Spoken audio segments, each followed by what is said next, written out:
thank you for joining us for another episode of the Sunflower Nations Women in Leadership. We are very, very excited to have with us Jessica Irvin, who is a phenomenal woman. I had the pleasure of meeting her at an event. And once we got to speaking, I knew she would be great be a great guest for the podcast. So, Jessica, welcome.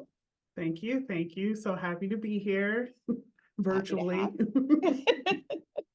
So tell us a little about who you are and what you do. So I am New York raised, originally born in Maryland. And my current jobs are costume shop manager at a community college in Queens, New York, and I also am a freelance costume designer and a freelance wardrobe supervisor.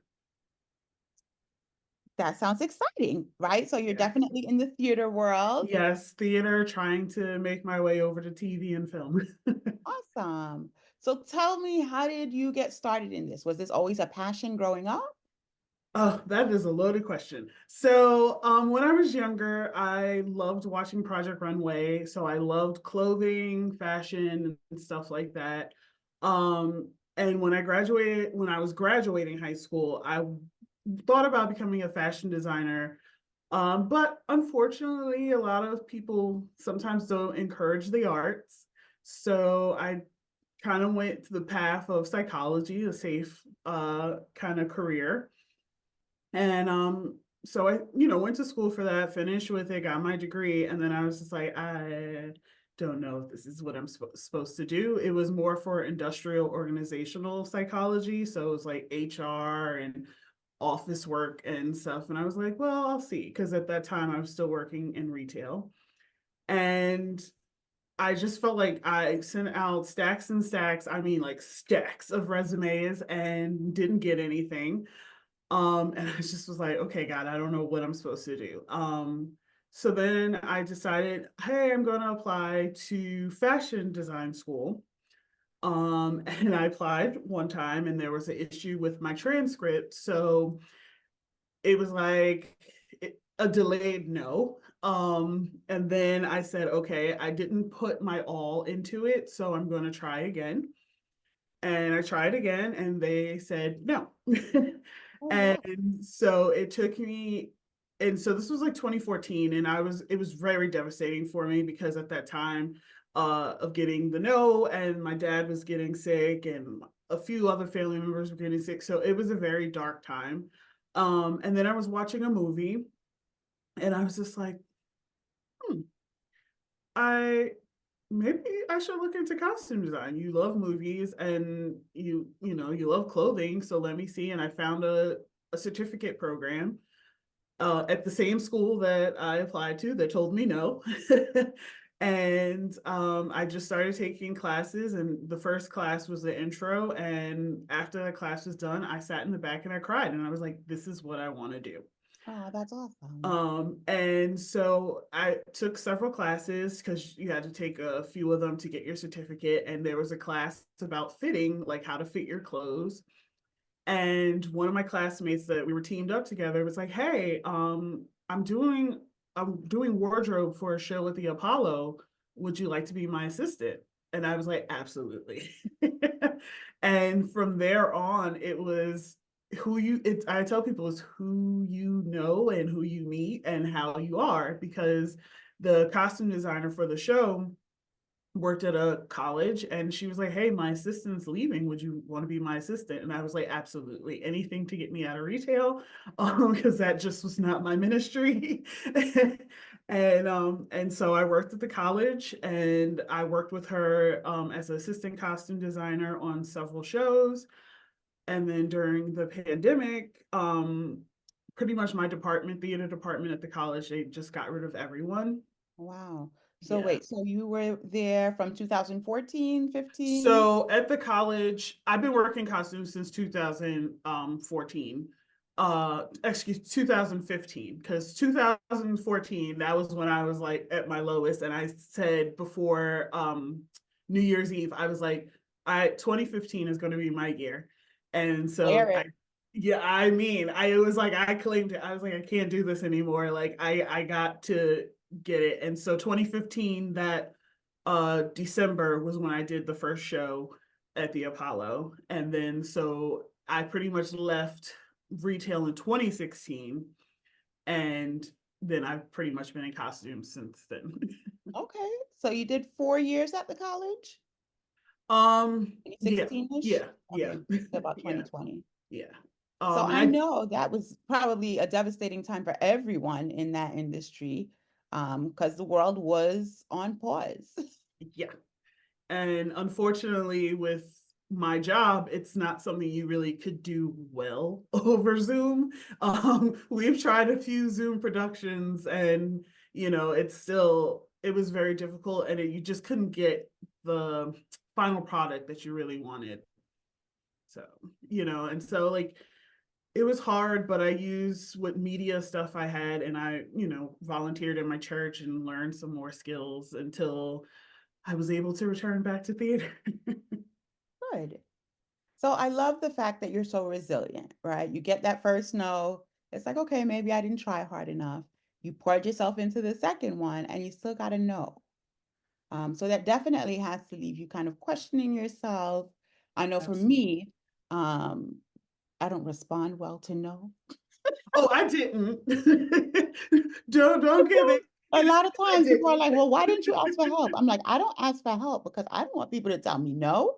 So if you see me asking you for something, Hmm. that means I really need it, right? Yeah, trust me. It was like it was very because I got the no in May, and it took me until, like I said, New Year's Eve to get my stuff together to be like, all right, I gotta shake this. I did not come this far to just give up.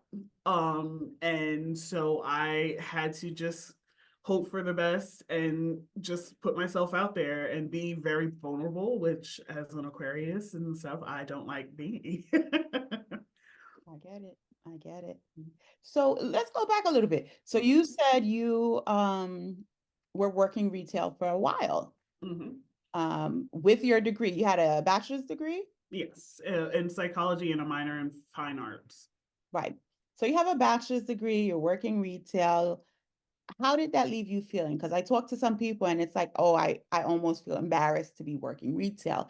And I don't ever want to diminish any honest living. You know what I mean? You're Hmm. working, you're paying your bills, you're doing what you need to do. And so more power to everyone. But it wasn't your passion, right? No, And and did you feel like you were embarrassed to be doing the work that you were doing? Or like, how did that leave you feeling? Like, why um, did you enjoy it? I didn't all the time feel embarrassed, except probably this one time that one of my classmates from high school came into the store, and and she was like, "Oh, my husband does this, I do this," and and I'm like, "I'm working in retail with a psychology degree," and that was like the only time I think for me I think it's because of where I was at. There were a lot of microaggressions against me as a Black woman, because it was people have these preconceived notions about my education, who I am. So, customers can really be nasty.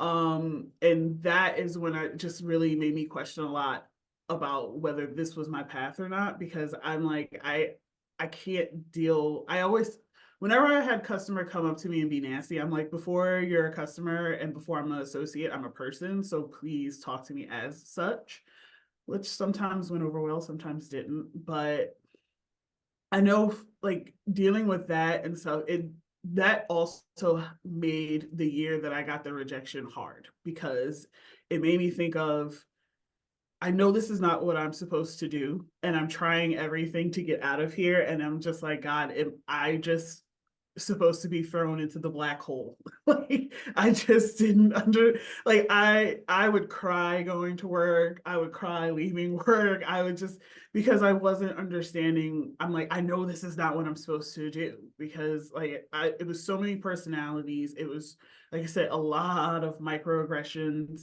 Um, and macroaggressions, out where I was at. And so I just like it made it hard. And like I said, when I got that no, and with working at the job I was working at, I was depressed. Like I was in a very dark place. Embarrassed, like I said, it was just that one time where I was just like, oh, and it doesn't help when they're like, wear this really stupid vest or or apron. So definitely, I totally can see that. You mentioned God a couple of times. You have your cross on your neck. I can see it. And so I'm gonna, take us in that direction. As you're going through this, as a Christian woman, you're prayerful, you think God is directing you in a particular way, but for whatever reason, the door that you want to open is not opening. How do you cope with that? um, it was hard. It was a lot of being angry at God, because like I said, at that time, like me and my dad were close. I'm a daddy's girl through and through. So I'm watching him deteriorate. I'm working a job I hate. I'm trying to get out of a job I hate. And so, like I said, in 2014, I didn't like turn my back on God, but I definitely wasn't as Christian follower as I should have been. And it was literally one night at my lowest, I felt his presence in my room. And that's what kind of gave me like, oh no, you're here for a reason. Don't give up. Keep moving forward. And I still, like I said, didn't understand. And then it wasn't till I got to the other side did I see why God was keeping me there. Which is a lesson that I try to learn is like sometimes you just got to sit in the passenger seat and just let God drive. Because I realized I was there to help take care of my dad. Mm, Because at that job, I had a freedom that I guess I didn't realize until after, that if he was in the hospital or anything happened, I could be like, hey, can you cover me for this day? Because I worked in the office. I wasn't like a cashier. I wasn't on the floor like that. I worked in the office, and I so I can be like, hey, can you cover for me? And I had that freedom. And how I knew that I was kept there was as soon as my father, unfortunately, we had to put him in a nursing home. As soon as he went in a nursing home, doors were opening. mm, And that right there is a life lesson that I try to keep with me. It's just like, sometimes the no's are just not yet. right, right. I couldn't have said it better. Mhm. Could not have said it better. So I took a couple of things away from what you said. First off, I think a lot of people assume that as Christian women, we are holier than thou, and we never have a bad day. And all we do is read our Bibles and play praise and worship. That And, ain't it. yes, Jesus is my everything. I Mhm. will never deny that. But I know there have certainly been times in my life where I'm like, did you forget about me? Because I've been talking to you nonstop Mhm. and you're not responding, you're not doing what I asked you to do. And that's when you realize he's I not a definitely, genie. I'm like, when is it gonna be my turn? Like, why is this happening to me? Why am I not getting it? And so I think it's important for people to be able to hear, like, even as a Christian, there are times that you wonder, like, why things are happening to you, or you feel mad at God, like, you're so merciful. Give me some of that, right? Mhm. But I think the lesson in that is exactly what you just said. There is a blessing happening that you just don't realize in that moment, right? So Yep. you mentioned your dad fell ill and you were caring for him. Tell us a little bit about that because that was part of kind of the blessing that God was giving you was the flexibility to be able to care for your dad. Yeah, I mean, it was a long journey. Like I said, he was young, so physically he was healthy, but his mind was deteriorating, which to me is even harder, because he's just worked his whole life. He, loved to talk. He loved everybody. Like, he was a giant, and when they say like a big old teddy bear, that was him. Like, he didn't know a stranger. We would go to a store, he would sit there, and all of a sudden he'd be like, "Oh, wait here, I'll wait here." And we come back and he's like, "These are my people." And it's like a bench of like several folks that are talking to him. I'm like, okay. So, it was just like, he was just like, that was, I'm blessed to have parents that are just like, I can say are my best friends. And as an adult, to really just enjoy those times. So we noticed him starting to forget things, and it got hard to kind of like come to grips. But because of my psychology degree, I told my mom, I think he has Alzheimer's. And, How old was he at the time? at what happened? How old was he at the time? He was probably in his early 50s. Wow. Yeah. And he showed signs of it before that. But for me to like really say, I think this is what's going on, um, because you only know, everyone's like, my grandma had it, my great grandma had it, my grandpa had it, so I'm like, it don't make any sense for this young man to have it. And so I was able to suggest my mom, we need a clinical psychologist. And I was like, I see, I did need my degree. um, and so we got him tested, and it came back that he did, in fact, have early onset Alzheimer's. And it really shook up the family in a way, because my mom had to retire. So she was like the primary caregiver, but I was right there. If she needed a break, I was there. If she just needed to go to the bathroom, I was there, And so it was really a tag team between my mom and I. And like I said, looking back, it was a blessing to still work there, because we found an adult day program specifically for early onset. And it was not that far from my job. So I could take him there, pick him up in the afternoon if my mom couldn't and stuff. But it still was hard. It was like my hero is now turning into a shell. And at the same time, I had an uncle who I loved very dearly, and he had just been diagnosed with cancer. And I was like, okay, God, you're taking the strong men in my family. Like, I need to understand where this is going, Yes. and why. And that's a good thing about, having a relationship with the Lord, is you can kind of have that conversation. It's like, you love your family, but sometimes you're like, hey, you're kind of getting on my nerves. So For it's those like, that don't know, right? When we think about Alzheimer's, we think about, okay, the person is starting to lose a little bit of memory. Can you, and your mom, so you said your mom had to retire early, mhm. in order to care for him. What level of care did he need at that point? Um, he needed like help getting dressed, getting washed. Like, my mom would shave him, wash him up. I learned how to tie a tie just so I could help him tie his tie. He needed supervision, because he would wander off. Literally, it would be like that. He would sleep on the couch one day, and I was sitting next to him, and I was like, okay, while he's asleep, I'm just gonna go to the bathroom. By the time I sat on the toilet, he was already in front of my neighbor's house.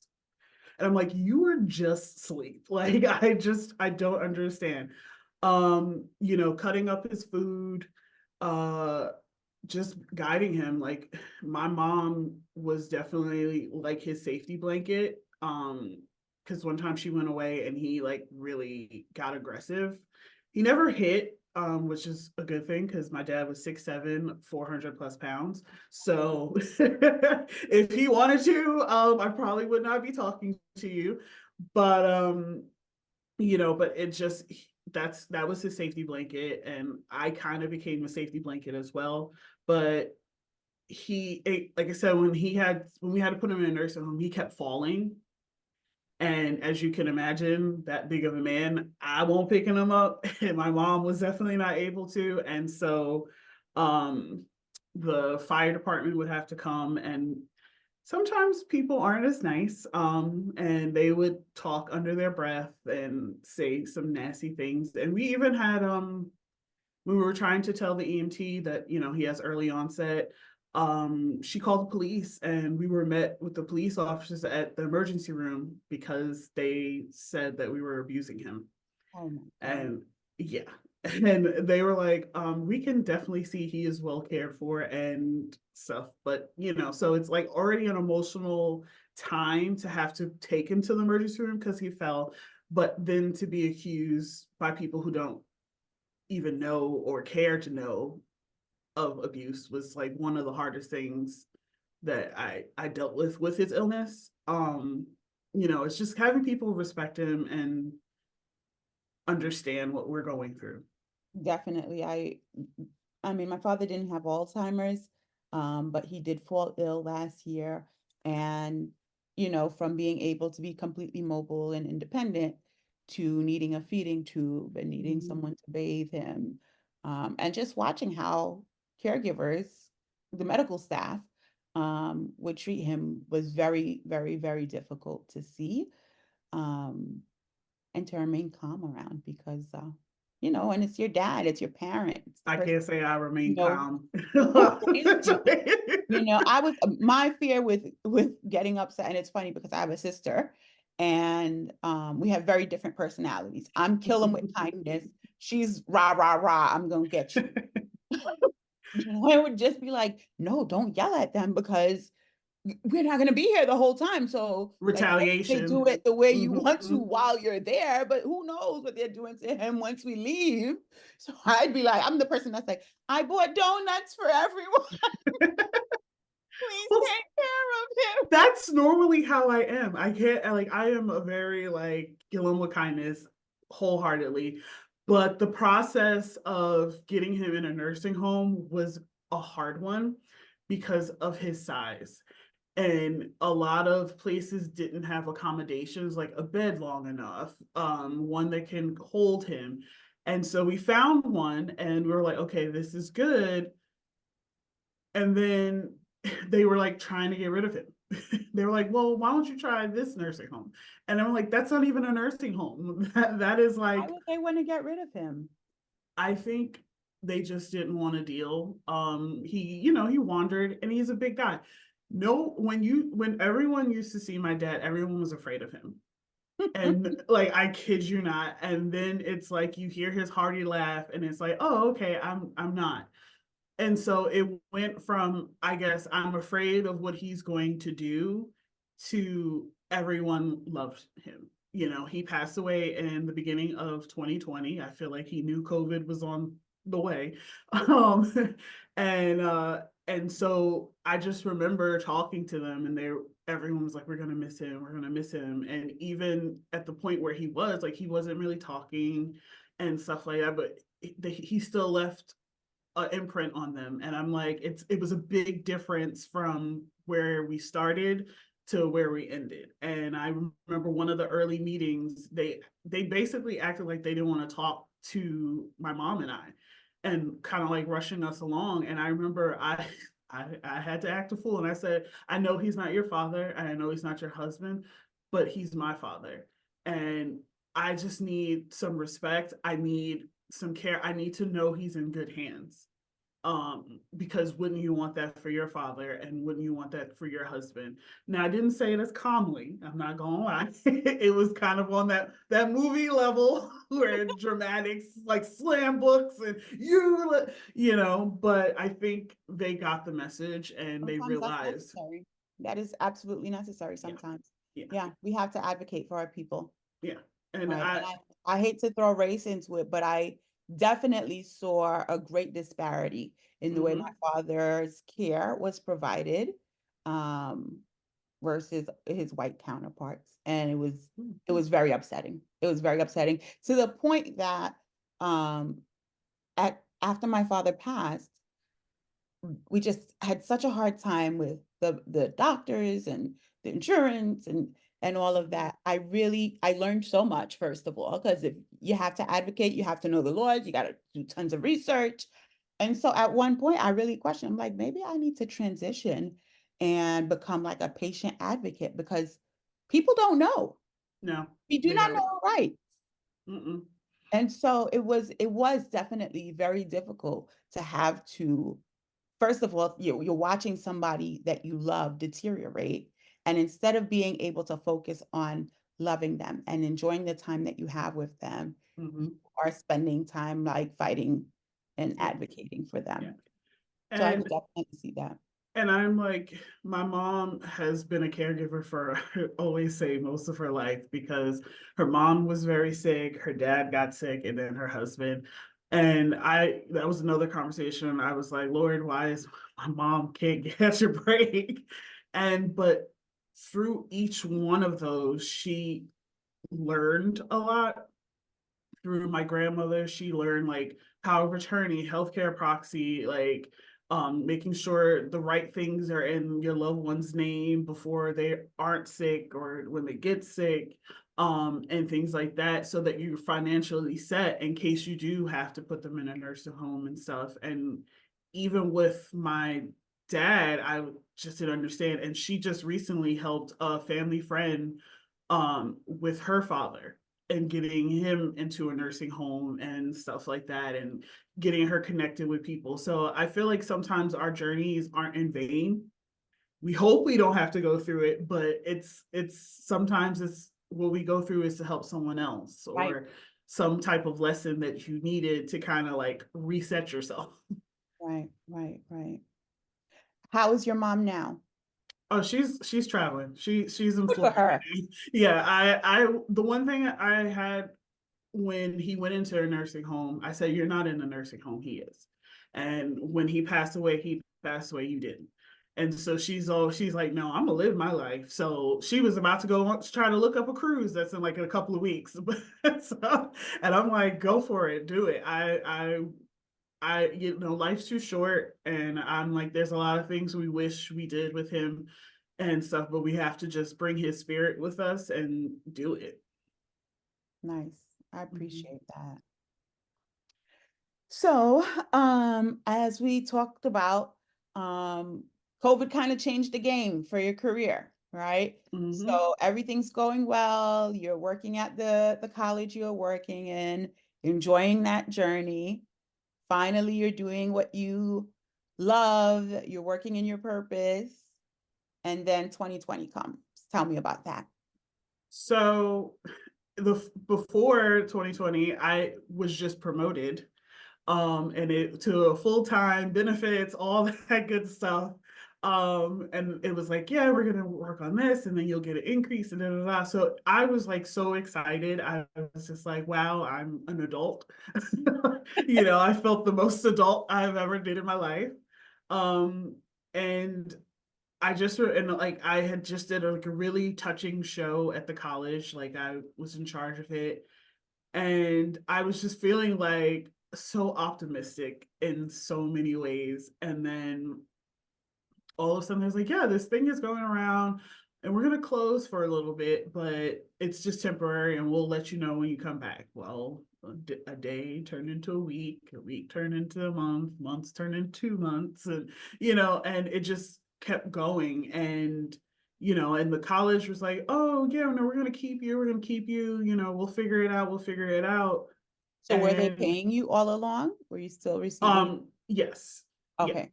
And stuff. I mean, I wasn't getting paid during the summer only because I normally don't. And I Okay, so you're a normally, 10-month contract. yes. So because of my new position wouldn't have started to the following fall. So and I usually freelance in the summer as an assistant costume designer and things like that. So, I'm like, okay. So I wasn't getting paid per se for like that way. And then I was like, okay, I was still maintaining because I'm very good about saving money in certain aspects. But so I was just like, okay, I'm good. I mean, you couldn't go anywhere, so you didn't need clothes, you didn't need, uh, we were making food, so we were saving all. I think I paid off like 3 credit cards. So, and then that fall, they were like, hey, we're bringing you back. We want, to help with the new students that were coming in virtually. And so I was like, okay, like this is okay. I mean, it's not what I want to do, because it felt administrative, but I'm like, hey, if it keeps me on. And so they kept us for about 2 weeks once the all the freshman orientations were done. And then they were like, if you get an email from us, we would like to talk to you. Yeah. And So so was I that a college-wide communication or was specifically to it that? was to all college faculty and staff was like, if you get a email after this that says we want to meet with you, we will tell you about the next steps. So in my department, it was almost everybody got an email. And my boss, who's my friend, was there for 10 plus years. And I was like, surely they're gonna keep her. And a few other people there for years. And I'm like, surely. And they just did like a clean house. I think they kept maybe 2 or 3 people. A mess. Yeah. But Um, and stuff. So it was just like, did they offer good packages at least? it was like you get your vacation days and you can keep your health insurance and dental insurance for, I think it was like maybe 3 months or so. Yeah. No severance pay. Not for me because I didn't fulfill a certain amount of years. Okay. Some other people did, but because I didn't, That time. yeah. Hmm. So I still, even with all that happening, I still was optimistic. I was just like, this too shall pass.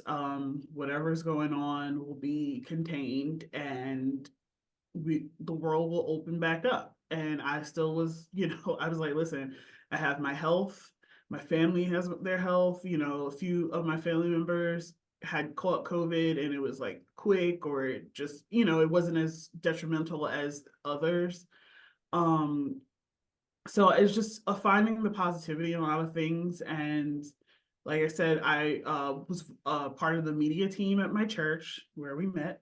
Um, and so that kind of became sort of like a full-time job minus the pay, but it kind of kept my head out of being in a dark place. It was learning editing, learning camera work, really planning the service. We really worked hard to still keep the church alive, even during the pandemic. And it was not an easy job to get people to record themselves and talk people through things and how to work Zoom. And, it wasn't easy, but it was fulfilling. So I didn't focus on not having an actual job. And it wasn't until maybe the middle of 2021 where I was like, okay, when is the world opening? like, I need a job. Yeah, and that's when the panic started to kind of set in, where I was like, okay, I need to figure out my next steps, because if theater is not coming back, I need to figure something out. Mhm. So I started seeing like some job posts opening up and I applied to a few.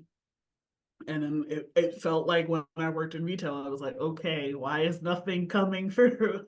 I just, like, I need to pay bills. We're getting down to the get down. Um, and that's when it really was starting to get a little hard to be optimistic. And yeah, it was one of those where I was just like, I don't want to have to go back to retail, but if I gotta do what I gotta do, Right. yeah. So what did you ultimately end up doing? How long did it take before you found employment? Um, Surprisingly not long. I saw a job posting for the college I'm working at now, and I'm like, oh, that's by my house. Let me apply. And immediately after I applied, I got a response email that was like, "Oh, let me set up an interview." And I talked to the costume professor who's here, and it was very. I have to say, it was very nice to see that it was a Black woman, because most of the time at my old school, I was the only like person of color in the room, and definitely the only Black woman. So I was like, okay, I really want this job. Like, this is it. And I mean, I was like really praying hard. I was like, I know you're not a genie, but I'm gonna need a wish. Yeah. So, I hadn't heard anything back, and I was just like, oh goodness.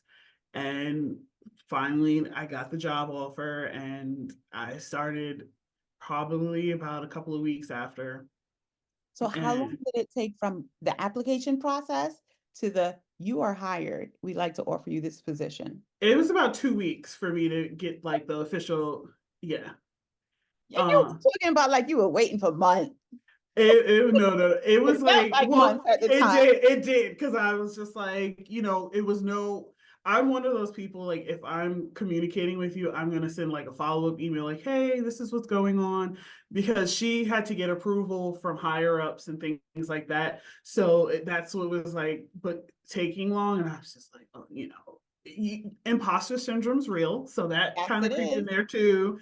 And it was like, well, maybe because you don't have this or you haven't had this much training or whatever, you start really downplaying yourself. And so like that is what made it longer. It still took me a minute to really feel like I belong here, because it was like I didn't get keys, I didn't get access to the building. Like it just was like, hey, do y'all really want me to work here, or or not? That's a very interesting thought, right? You're hired for a position. They have the expectation that you're going to fulfill all of your responsibilities, but it takes them a while to kind of like really embrace you into the system and something as simple as keys, right? Yeah. Want me to get here as a new person, like you definitely want to be early. And sometimes like I would watch it and I would see like new people just kind of like hanging out in the hallway, waiting for someone Hmm. else with a key to That was come me. in so that they could let them in. So that is always interesting. How do you cope with that? How do you adjust and adapt to moving into these to a new environment? I feel like the person I interviewed with, having her helped me, because she was kind of advocating for me in a lot of ways. But like for me personally, I'm like, listen, as long as I get my paycheck, I'll do whatever. At that point, and I just started like really networking with people and talking to the security guards and other things like that, and just kind of like tried to make my way the best way I could. For you. Good for you. And you're still there Yes. and you're But happy. yeah, I say that because it was like the first year I really felt like the outcast. And then finally, like my second year, I felt like, oh, I'm really a part of this, which could be a blessing and a curse, because now I'm like in meetings that I'm like, that was a 3 hour meeting on Zoom. I am dying. Whereas before I never got invited to meetings. So But it's one yeah, of those, yeah. So, but it's nice. And I think what I like is that a lot of the students are minorities and come from lower income families, and they're being exposed to a world that they might not necessarily ever have been exposed to. A lot of the students are like, this is my first show I'm ever in, and even with what I'm doing with costumes, they was like, I didn't know that was a job. And I always tell people, everything's a job. When you go to the movies, don't just leave after, like, once the movie's done, watch the credits. There are people that are the dog wrangler, the child wrangler, the person who brings the water to whatever actor. These are all jobs. yeah. So, And this is one of the things that I try to tell them. I'm like, listen, utilize this education to really help you, because yes, acting is great, but if you talk to a lot of actors, they're like, oh, I pay my rent because I also know how to do carpentry Right. from school. I pay my rent because I know how to sew on buttons. I work And with a lot of athletes, and all of my athletes are going to the NFL. mhm. They all tell me, "I'm going to the NFL, I'm going to the NBA." And you want to support them and encourage them, of course, but you also want them to develop another skill, Yeah, right? you So, got to have a backup. yes, you're going to the NFL, but let's make sure you know how to read a contract and Mhm. understand it. So I think that's really important. But also, what I love that you said is that a lot of your kids, I'm not calling your young adults, your students, Some of um, them are kids. are minorities. And I think that is something lacking in our educational system is our kids being able to see representation, Mhm. right? So they may now we see PWIs, predominantly white institutions, with more students of color. But do they feel welcome? Is it a safe space for them? Do they see representation? And the answer is no, right? I saw it So then you firsthand. want to question retention. A lot of it has to do with where are our people? Like wherever you go, you need to have your people, right? Mhm. In your church, right? Just because I love Jesus Christ doesn't mean I can walk into any church and feel like, okay, this is my place for me to worship, Exactly. right? Mhm. Because I need to find my people that you connect with.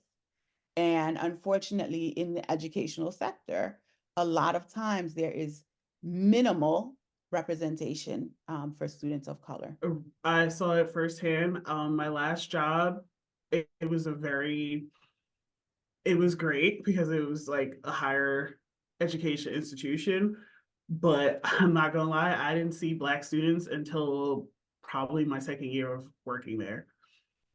And my last show in person there was an all Black show, and I cried because I was like, this is the first time that it is all Black performers in this dressing room, and we even stopped and said it. It was just like, this is the most Black people that have been in this dressing room.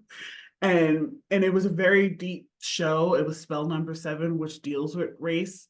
Um, and stuff. So I like took pride in that. We even created a program to teach the students of like students that are of color how to do hair and makeup for theater, because a lot of times you're going to be doing that yourself, or the person they hired doesn't know how to match your foundation.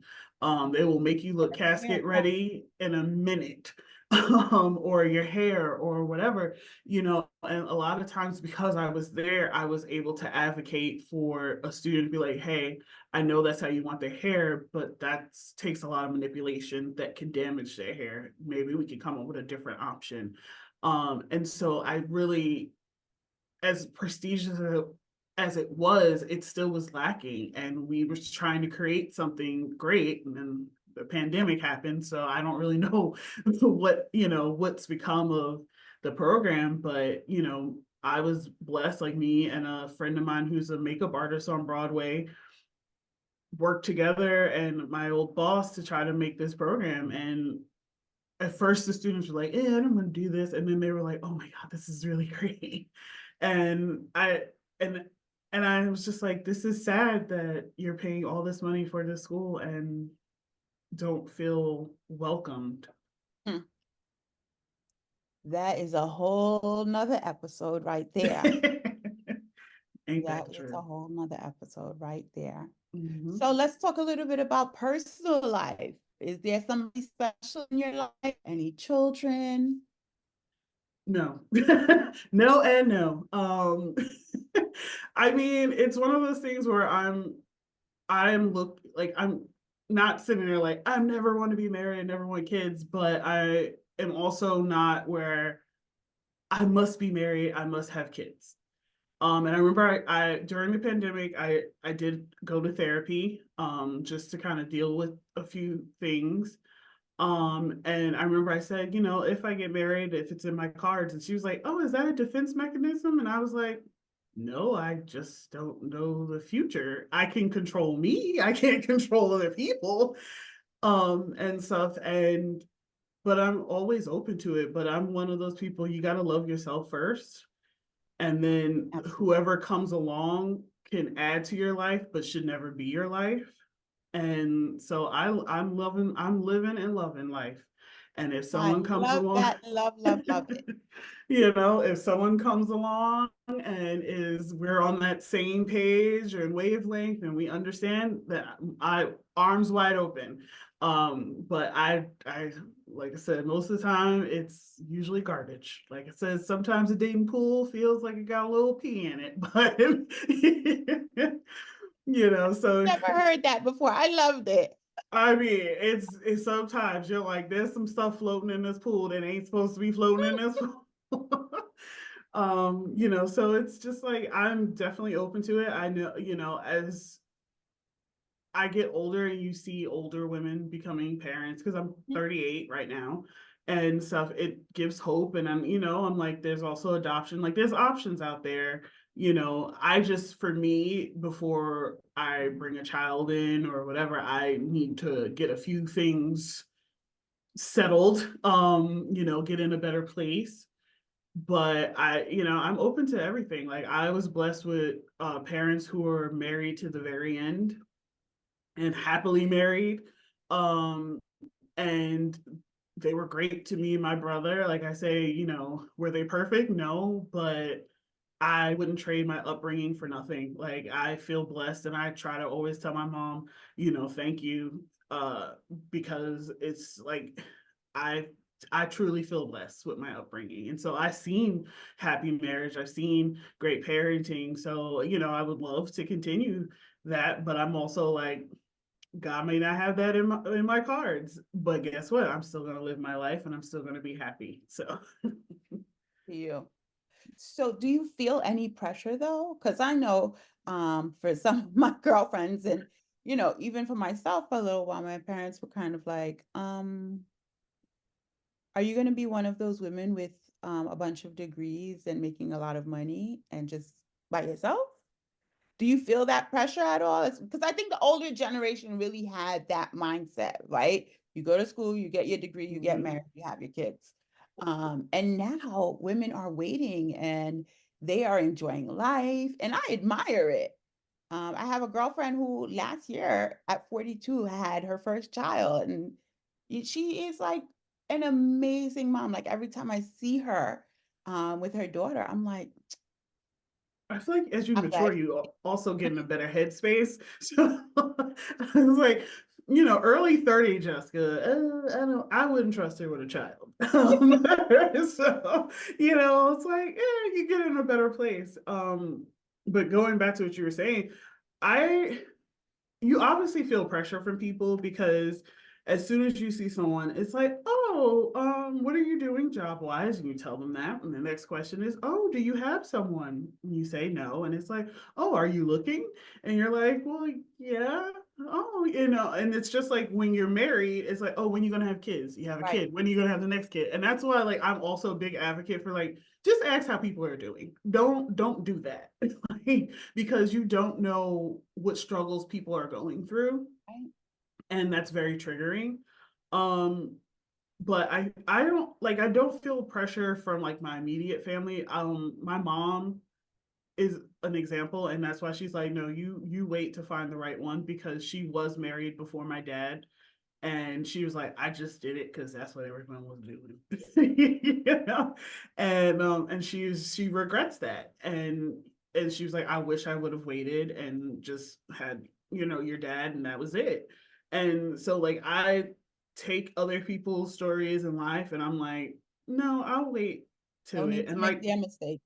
No need to exactly. make their mistakes. And the thing is, I saw my dad be an amazing husband to my mom. So I'm like, I ain't settling I don't want for, nothing less than that, right? thank you. It's exactly like I said, was he perfect? No. But the love and admiration that he had for my mom, like I want that. Good for And they you. weren't like right up under each other where it's like, I have to go where my husband goes, or I have to go like he'd be like, oh, go see your friend. All right, I'll see you and come back. Oh, I'm gonna go, visit my dad, and and I'm like, I want that. Like it's like we can come together, but I also don't want it to be like where we're like Siamese twins kind of deal, conjoined twins. So, it's like Loved our conversation. You gave me so much entertainment. You gave me passion, knowledge, and wisdom. I mean, it was honestly a great conversation. So I'm going to ask one final question. What advice would you give to a young woman coming up? love yourself, learn yourself, and live. And I say that because we try to be so many things when we're growing up. I know I tried to be, and I wish I just let myself be the weird Black girl.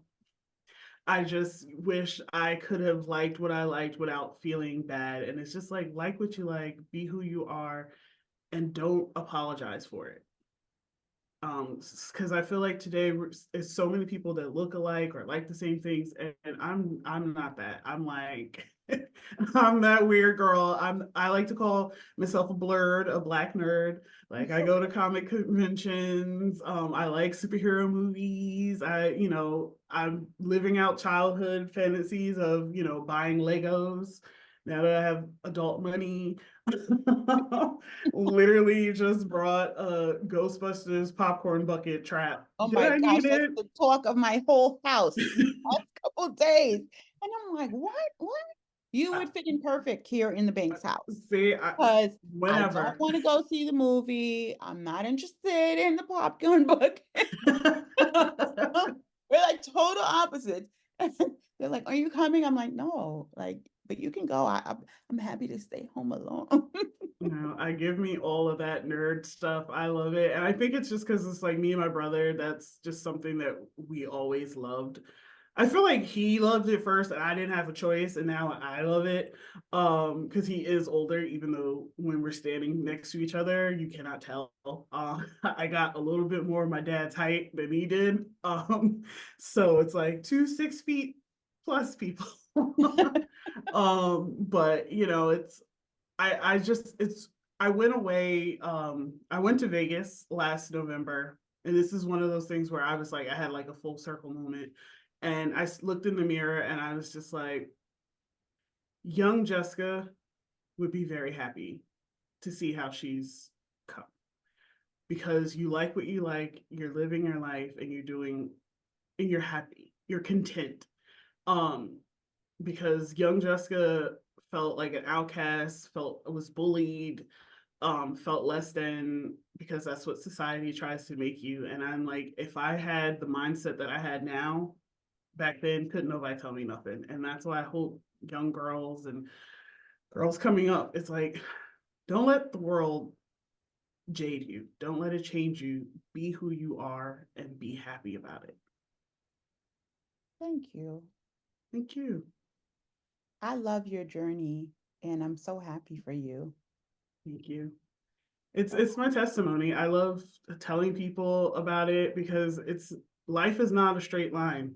You at gonna go all. up and down, and so it's like but as long as you're going forward, that's all that matters. Whether it's a slow pace or a fast pace, as long as you're going forward. Thank you. I know my listeners definitely will benefit from hearing from your story. You gave us a bunch of sunflower seeds to plant and grow. So thank you, thank you, thank you for being with us. And I look forward to staying connected and continuing to hear about your journey and all of the great things you're doing. I look forward to it too. I'm so glad we met. And I this has been great, even with my internet acting. To my listeners, thank you again for joining us for another episode of the Sunflower Nation's Women in Leadership. May your hearts be filled with the brightest of sunflowers, even on the cloudiest of days. Wishing you love and positive vibes. Until next time.